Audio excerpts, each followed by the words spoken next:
வணக்கம்.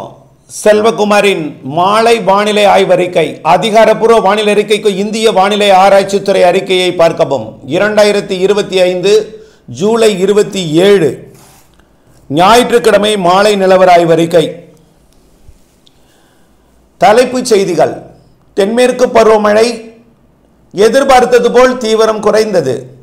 படிப்படியாக இந்த சுற்றின் தென்மேற்கு பருவமழை விலகி மேற்கு திசை காற்றில் வேகம் குறைந்து தமிழ்நாட்டின் கடலோரம் அருகே வங்கக்கடலின் தென்மேற்கு பகுதியில் வளிமண்டல மேலடுக்கு சுழற்சி உருவாகி ஆகஸ்ட் 12 வரை 15ஆம் தேதி வரை கூட இருக்கலாம். ஆகஸ்ட் முன்னரை பகுதி காற்று சுழற்சியுடன் கூடிய வெப்பச்சலனம் மற்றும் இடி மின்னல் காற்றுடன் மழைப்பொழிவை கொடுக்க போகிறது. மாலை இரவு நள்ளிரவு அதிகாலை நேரத்தில் இது தொடர்பான விரிவான அறிக்கையில் பார்ப்போம். உங்கள் ஊருக்கு எப்பொழுது மழை, எங்கே மழை, எப்படி மழை, இறுதி வரை கேட்டு கூர்ந்தறிந்து புரிந்துணர்ந்து திட்டமிட்ட பணி செய்து லாபம் அடைந்திட அன்போடு கேட்டுக்கொள்கிறேன். வங்கக்கடலிலிருந்து ஒடிசாவின் வடக்கு பகுதி மேற்கு வங்கம் வழியாக கரை கடந்த காற்றழுத்த தாழ்வு மண்டலம் பீகார் ஜார்க்கண்ட் வழியாக உத்தரப்பிரதேசம் மத்திய பிரதேசத்தில் காலை நகர்ந்து கொண்டிருந்தது. தற்பொழுது உத்தரப்பிரதேசம் மத்திய பிரதேசத்தின் மேற்கு பகுதியில் நகர்ந்து கொண்டிருக்கு, செயலிழந்திருக்கிறது. வெல் மார்க்டு லோ பிரஷராக, அதாவது தீவிர தாழ்வு பகுதியாக, நன்கமைந்த தாழ்வு பகுதியாக செயலிழந்திருக்கிறது. இது தொடர்ந்து நாளை ராஜஸ்தான் மற்றும் குஜராத் பகுதி வழியாக பாகிஸ்தான் பகுதியை நோக்கி நகரும். இதனால் வட மாநிலங்களில் வெள்ளப்பெருக்கு ஏற்படுத்தி கொண்டிருக்கிறது. பல மாநிலங்களில் எல்லாம் பெய்து முடித்த பிறகுதான் தெரியும் அதோட பாதிப்பு என்னங்கிறது. இதனிடையே தமிழ்நாட்டின் மேற்கு தொடர்ச்சி மலை பகுதிகளில் நீலகிரியில் நேற்றைக்கு 26 சென்டிமீட்டர் அவலாஞ்சில் பெய்த மழை, பவானி சாகரில் சுமார் 25,000 கனஅடிக்கு மேல் தண்ணீர், அதாவது பவானி சாகருக்குள் வந்து கொண்டிருக்கிறது. பவானி சாகர் நீர்பிடிப்பு பகுதிகளில் பெய்த மழை, நீலகிரி அவலாஞ்சி மற்றும் அதன் அனைத்து அணைகளிலும் பெய்த மழை, பில்லூர் அணைக்கு தண்ணீர் வர பில்லூரிலிருந்து திறந்துவிடப்பட்ட தண்ணீர் தற்பொழுது மாயார் வழியாகவும் பில்லூர் வழியாகவும் பவானி சாகரில் வந்து அணையை நிரப்பி கொண்டிருக்கிறது. 2 நாளிலே பவானி சாகர் நிரம்பலாம். ஆனால் தொடர்ந்து இந்த அளவுக்கு தண்ணீர் வந்தால் தான். ஆனால் 2 நாட்களுக்கு 2 டிஎம்சி 3 டிஎம்சி வரும். தேவை வந்து 4 டிஎம்சி தான். 2 நாளில் நிரம்புவதற்கு வாய்ப்பு இருக்கு. மழை நின்றாலும் திறந்து விடப்பட்டிருக்கக்கூடிய தண்ணீரால் நிரம்பும் என்று எதிர்பார்க்கப்படுகிறது. அடுத்தபடியாக பார்த்தீங்கன்னா பரம்பிக்குளத்திலிருந்து தண்ணீர் தமிழ்நாட்டின் பிஏபி பாசனத்திற்கு திறந்து விடப்பட்டிருக்கக்கூடிய தண்ணீரை விட கூடுதலாக வந்து கொண்டிருக்கிற காரணத்தினால உபரி நீர் கேரளா நோக்கியும் 3000 கனஅடி பயணிக்கிறது.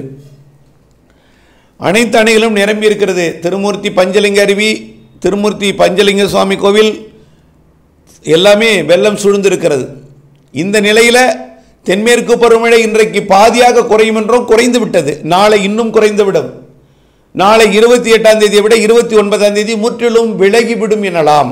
இந்த சுற்றின் மழை ஒரு 15 நாட்களுக்கு தென்மேற்கு பருவமழை தீவிரம் இல்லாமல் இருக்கும். ஆனால் அந்த பகுதியில் தென்மேற்கு பருவமழை என்ற பெயரில் இல்லாமல் காற்று சுழற்சி, வளிமண்டல சுழற்சி காரணமாக, வெப்பசலனம் காரணமாக இடி மின்னல் மழைப்பொழிவை மாலை நேரங்களில் கொடுக்க போகிறது. இப்படிப்பட்ட ஒரு அமைப்பு தேவைதான். வெறும் தென்மேற்கு பருவமழை மட்டும் பொழிந்து கொண்டிருந்தால் அது மேற்கு தொடர்ச்சி மலைப்பகுதிகளிலையும் அணைகள் நீர்பிடிப்பு பகுதிகளில் மட்டும் பொழியும். இப்படிப்பட்ட வளிமண்டல சுழற்சி தேவைப்படுகிறது. இது எப்பொழுதுமே ஜூன் ஜூலையில் ஏற்படும். பிறகு புரட்டாசி ஐப்பசியில் ஏற்படும். ஆகஸ்ட் ஆடி காற்று தான் வலுவாக இருக்கும். அப்படியே தலைகீடாக மாறி இருக்கிறது. நாம் ஏற்கனவே ஒரு அறிக்கை சமர்ப்பித்திருந்தோம். ஆகஸ்டில் தீவிரம் குறைந்திருக்கும், ஆனால் ஜூன் ஜூலையில் வலுத்த மழைப்பொழிவை கொடுத்து அணைகளை நிரப்பும் என்று சொல்லியிருந்தோம். ஆனால் ஆகஸ்டில் மழை இருக்கிறது பிற்பகுதியில். முன்னரை பகுதியில் இப்படிப்பட்ட தீவிரம் குறைந்த தென்மேற்கு பருவமழை காரணமாக சூரியனின் குத்துக்கதிர் தெற்கு நோக்கி வந்து கொண்டிருக்கிற காரணத்தினாலே ஆகஸ்ட் 16 முதல் செப்டம்பர் 1 வரை தமிழ்நாட்டில் சூரியன் குத்துக்கதிரும் அதற்கு முன்பு ஆந்திர பகுதியிலும் இருக்கும் என்பதனால தமிழ்நாடு ஆந்திர பிரதேச கரையை ஒட்டி, குறிப்பாக இலங்கைக்கு தெற்கே தென்கிழக்கே வங்கக்கடல் மற்றும் நிலநடுக்கோட்டு இந்திய பெருங்கடலில் காற்று சுழற்சி உருவாகி மெல்ல ஆந்திர கரையை நோக்கியும் கேரள கரையை நோக்கியும் 2ஆக பிரிந்து செல்லும் என்று எதிர்பார்க்கப்படுகிறது. ஆக ஒரு பகுதி கேரளாவை நோக்கி குமரிக்கடல் வழியாகவும், ஒரு பகுதி அது வடதமிழ்நாட்டு வழியாக வடதமிழ்நாட்டை ஒட்டி தெற்காந்திரா வடக்காந்திர பிரதேசத்தை நோக்கியும் அது நகரும் என்று எதிர்பார்க்கப்படுகிறது. இந்த மழை இப்படிப்பட்ட ஒரு வளிமண்டல சுழற்சி கீழடுக்கு அல்ல, கடல் மட்டத்தில் அல்ல, மேலடுக்கில் சுமார் 2000 மீட்டர் உயரத்தில் 2 கிலோமீட்டர் உயரம் படிப்படியாக அது ஆந்திர பிரதேசம் நெருங்கும் பொழுது 1000 மீட்டர் உயரம் 1 கிலோமீட்டர் உயரத்துக்கு வந்து மேலடுக்கு சுழற்சியாக அது வெப்பச்சலன இடிமழை பொழிவிற்கு சாதகமாக அமையும். ஆக இன்றைக்கு தென்மேற்கு பருவமழை இருக்கிற காரணத்தினால பெரிய அளவில் வெப்பச்சலன இடிமழை பொழிவு இருக்காது. நாளை கொஞ்சம் கொஞ்சமாக வெப்பச்சலன இடிமழை பொழிவு தமிழ்நாட்டில் தொடங்கும், பெரிய அளவில் இருக்காது. 29, 30, 31ஆம் தேதி ஆங்காங்கே வெப்பச்சலன இடிமழை பொழிவு தமிழ்நாட்டில் இருக்கும். ஆனால் எல்லோருக்கும் இருக்காது. அறுவடை விவசாயிகள், உலர்த்தும் விவசாயிகள் மட்டும் முன்னெச்சரிக்கையுடன் இருக்கணும். அதாவது செங்கல் சூளை பணிகள் மற்றும் உலர்த்தும் பணிகள் மற்றும் பல்வேறு அறுவடை பணிகள் போன்றவற்றிற்கு மட்டும் வரக்கூடிய 29, 30, 31ஆம் தேதி மாலையில் ஆங்காங்கே மழை இருக்கும். டெல்டாவிலும் வடகடலோரத்திலும் வட உள் மாவட்ட பகுதிகளிலும் ஒரு சில இடங்களில் இருக்கும். இந்த 1ஆம் தேதி வரை விட்டுவிடுங்கள், பெரிதாக எதிர்பார்த்து விடாதீர். மழை இருக்கும், உறுதியாக உங்களுக்கு பெய்யும் என்று எதிர்பார்த்து விட வேண்டாம். காரணம், தமிழ்நாட்டிலே 95% இடங்களில் மழை எதிர்நோக்கி இருக்கிறார்கள். மேற்கு தொடர்ச்சி மலைப்பகுதிகளில் மட்டும்தான் மழை எதிர்நோக்கி இல்லை. இப்போ அணைக்கல் பாசன பகுதிகளில் மழையும் இருந்தது, நீர்ப்பரத்தும் இருந்த காரணத்தினால சுமார் ஒரு 10% இடங்களில் மழை எதிர்பார்க்கல, 90% இடங்களில் மழை எதிர்நோக்கி இருக்கிறார்கள். இதனால் வரக்கூடிய நாட்களிலே ஆகஸ்ட் 1க்கு மேல் படிப்படியாக வெப்பச்சலன இடிமழை பொழிவு காற்று சுழற்சியின் காரணமாக அமைய போகிறது என்கின்ற மகிழ்ச்சி தகவலை உங்களிடம் பரிமாற கடமைப்பட்டிருக்கிறேன். ஆகஸ்ட் 2ஆம் தேதி ஆடிப்பெருக்குக்கு முந்தைய நாளில் இருந்து நல்ல மழைப்பொழிவு மாலை இரவிலே தமிழ்நாட்டிலே ஒதுக்கி ஒதுக்கி ஆங்காங்கே கொடுக்கும். ஒதுக்கினா ஒரு மாவட்டத்தில் பெரும்பாலான இடங்களில் பெய்யும். முதல்ல பெய்த மழை எப்படின்னா வரும் ஒரு ஊரில் பெய்யும், பக்கத்து ஊரில் ஒதுக்கும். இது அப்படி அல்ல, ஒரு மாவட்டம் ஃபுல்லாகவே அடைத்து பெய்யும். இப்போ டெல்டாக்குள்ளே வந்ததுன்னா பெரும்பாலான டெல்டாவில் பெய்யும், அப்போ கடலூரில் ஒதுக்கலாம். கடலூருக்குள்ளே வந்ததுன்னா டெல்டாவில் ஒதுக்கும். அப்படி பெரும்பாலான பகுதிகளில் பொழியும். இப்படிப்பட்ட மழை இது. டெல்டாக்குள் வந்ததுன்னா பெரும்பாலான டெல்டா மாவட்டங்களில் பகுதிகளில் பெய்யும். வடக்கு டெல்டா வந்ததுன்னா தெற்கு டெல்டாவை ஒதுக்கும். ஆனால் முந்தைய மழை எப்படின்னா ஒரு ஊரை ஒதுக்கி பக்கத்து ஊரில் பெய்தது. இப்போ அப்படி அல்ல, பெரும்பாலான இடங்களில் மழைப்பிடிப்பை கொடுக்கும். 2ஆம் தேதியிலிருந்து 2ஆம் தேதியே அது தூத்துக்குடி மாவட்டத்திற்கும் கொடுக்க வாய்ப்பு இருக்கு. எதுக்கு தூத்துக்குடியை சொல்றேன்னா, தூத்துக்குடி தான் தென்மேற்கு பருவமழையில் ரொம்ப குறைவான மழைப்பிடிப்பு பெறக்கூடிய மாவட்டம். அதே போல ராமநாதபுரம் தெற்கு பகுதி, அதுக்கடுத்தே திண்டுக்கல் மாவட்டம், அதுலேயும் உச்சபட்ச மழைப்பொழிவுக்கு பிரச்சனைக்குரிய பகுதி ரெட்டியார் சத்திரம், ஸ்ரீராமபுரம். பாக்கியம் கூட எப்பயாவது பெய்திடும். இந்த இடத்துல வருஷத்துக்குள்ள ரொம்ப ரொம்ப குறைவான மழைப்பொழிவு பொழியும். இதே போல தான் காற்று பகுதிகள் நிறைய இருக்கிறது, கணவாய் பகுதிகள் இருக்கிறது, அந்த இடங்களிலும் மழைப்பொழிவை கொடுக்க போகுது. 2ஆம் தேதியே நீங்கள் பெய்யும் என்று எதிர்பார்க்க வேண்டாம். ஆனால் 2ஆம் தேதி எதிர்பார்த்து உங்களுக்கு பெய்யாமல் போனால் ஏமாற்றமும் விரக்தியும் கிடைக்கும். ஆனால் 2ஆம் தேதி பெய்ய தொடங்கிடும், கொஞ்சம் பரவலாகிடும்.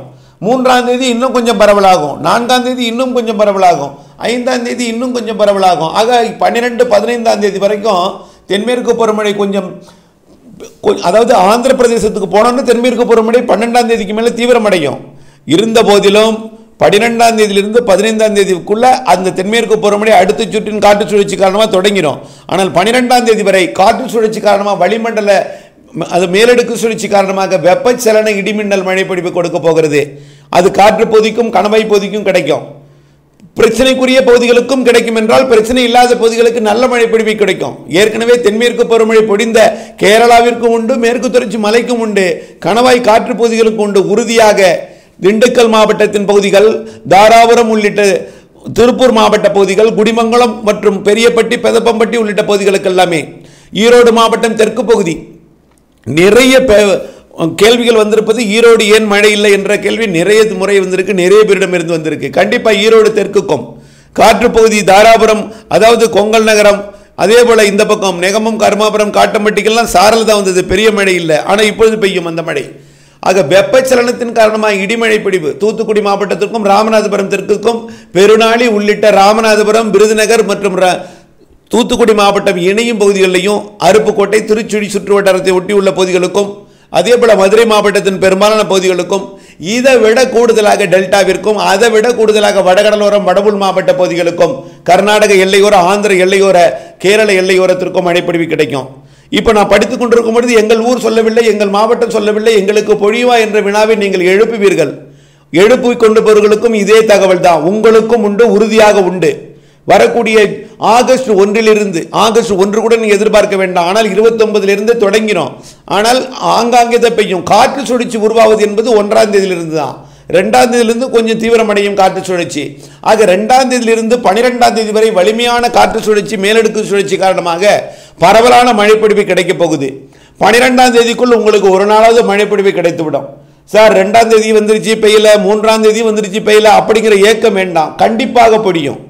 சற்றே பொறுமை காக்க வேண்டும். அங்கே பெய்து விட்டது, இங்கே பெய்து விட்டது, எங்களுக்கு பெய்யவில்லை என்ற ஏக்கம் மட்டும் வேண்டாம். அங்கே பெய்து விட்டது, சொன்னபடி வந்து விட்டது, வளிமண்டல சுழற்சி வந்து விட்டது, இந்திய வானிலை ஆய்வு நிறுவனம் அதை அறிவித்து விட்டது, அங்கே மழை இங்கே மழை நமக்கும் வரப்போகிறது என்ற நம்பிக்கையுடன் இருங்கள். கண்டிப்பாக பொழியும். அதற்கேற்ற முன்னேற்பாட்டுடன் அதாவது காற்றுடன் கூடிய மழை இருக்கும். காற்றுன்னா எப்படின்னா கோடை மழை எப்படி பெய்யுமோ அதே போல. அதாவது வெப்பத்தால் காற்று லேசாகும். தென்மேற்கு பருவக்காற்று எப்போ தீவிரம் குறையுதோ அப்போ எல்லாம் வெப்பம் உயரும். தமிழ்நாட்டில் 36 37 டிகிரி வரைக்கும் போகும். 38 போனால் தான் 100 டிகிரிக்கு மேலே. ஆகவே 38க்கு வாய்ப்பு இல்லை. 36 37 100 டிகிரிக்கு நெருக்கமாக வந்து வெப்பநிலை உயரும். அப்பொழுது என்ன ஆகும்னா வெப்பத்தால் காற்று லேசாகி மேலிடும், ஈரப்பதம் லேசாகி மேலிடும். அப்பொழுது மேலெழுந்த ஈரப்பதமிக்க காற்றை உயரெடுக்க, அதாவது மேலடுக்கு காற்று சுழற்சி குளிர்வித்து மழைப்பொழிவை ஏற்படுத்தும். இப்படிப்பட்ட மழை பெய்யும் பொழுது மேலடுக்கில் இருந்து மழையாக மாறி கீழே இறங்கும் பொழுது அது காற்றாக மாறி அடுத்தடுத்த ஊர்களுக்கு இடிமின்னல் மழைப்பொழிவை ஏற்படுத்தும் போது முதலிலே காற்று பயணிக்கும், பிறகு அது மேகத்தை கொண்டு வரும், பிறகு மழைப்பொழிவை உண்டு பண்ணும். இப்படித்தான் இருக்கும். கோடை மழைப்பொழிவு உங்களுக்கு தெரியும். ஆனால் கோடையில் இருந்த பெருங்காற்று போல் இருக்காது. 100 கிலோமீட்டர் 85 இருக்காது. சுமார் ஒரு சாதாரண 45 கிலோமீட்டர் வேக காற்று இருக்கும். வாழை விவசாயிகள் அச்சப்பட வேண்டாம். திரும்ப திரும்ப சொல்கிறேன், வாழை விவசாயிகள் அச்சப்பட வேண்டாம். ஏனென்றால் காற்று இருக்கும் என்று காற்று வரும்போது நீங்கள் அச்சப்படுவீர்கள். ஆகவே சாதாரண காற்று என்பதை முன்கூட்டியே சொல்லிவிடுகிறேன். ஆகவே இடி மின்னல் மற்றும் காற்றுடன் மழைப்பொழிவு மாலை இரவு நேரங்களில் இருக்கும். இது வளிமண்டல சுழற்சி நீடித்த மழைப்பொழிவு கொடுக்கும் என்பதனால மாலையில் பெய்தாலும் அதிகாலையும் பெய்யலாம், இரவில் பெய்தாலும் மீண்டும் ஒரு முறை பெய்யலாம். ஆகவே ஒரு முறை மட்டும் பெய்துவிட்டு செல்லக்கூடிய மழை அல்ல. வளிமண்டல சுழற்சி இருக்கிற காரணத்தினால ஓரிரு முறை வந்து பெய்யும். சில நேரங்களில் நீடித்து நின்று பெய்யும். 1 மணி நேரம் 2 மணி நேரம் கூட சில இடங்களில் பெய்யும். சில இடங்களில் மாலை பெய்து விட்டு மீண்டும் ஒரு முறை அதிகாலை வந்து பெய்யும். இப்படிப்பட்ட மழைப்பொழிவு தான் தமிழ்நாட்டிலே கொடுக்க போகிறது. பெரும்பாலும் காலை முதல் மதிய வரை இருக்காது. மதியத்திற்கு மேல் தான் மழை உருவாகும். வெப்பத்தால் தான் லேசாகும். வெப்பத்தில் லேசானது தான் மாலையில் மழையாக மாறும். அது அதிகாலை வரைக்கும் கடலோரம் வந்து மழைப்பொழிவை கொடுக்கும் என்பதுதான் இந்த ஆய்வறிக்கையின் சுருக்கம். புரிந்திருக்கும் என்று நினைக்கிறேன். தொடர்ந்து வானிலை ஆய்வறிக்கையுடன் இணைந்திருந்து அறிந்திருந்து புரிந்திருந்து திட்டமிட்ட பணி செய்து லாபம் அடைந்திட அன்போடு கேட்டுக்கொள்கிறேன். நம்முடைய வானிலை அறிக்கையை அறியாதவர்களுக்கும் இந்த மழைப்பொழிவு வெப்பச்சலனத்துடன் கூடிய இடிமழை பொழிவு பொழிய போகிறது, மேலடுக்கு சுழற்சி உருவாக போகிறது என்பதை அறியாதவர்களுக்கும் இதை ஃபார்வர்ட் செய்து அவர்களும் திட்டமிட்ட பணி செய்து லாபம் அடைந்திட அன்போடு கேட்டுக்கொள்ளுங்கள். நன்றி.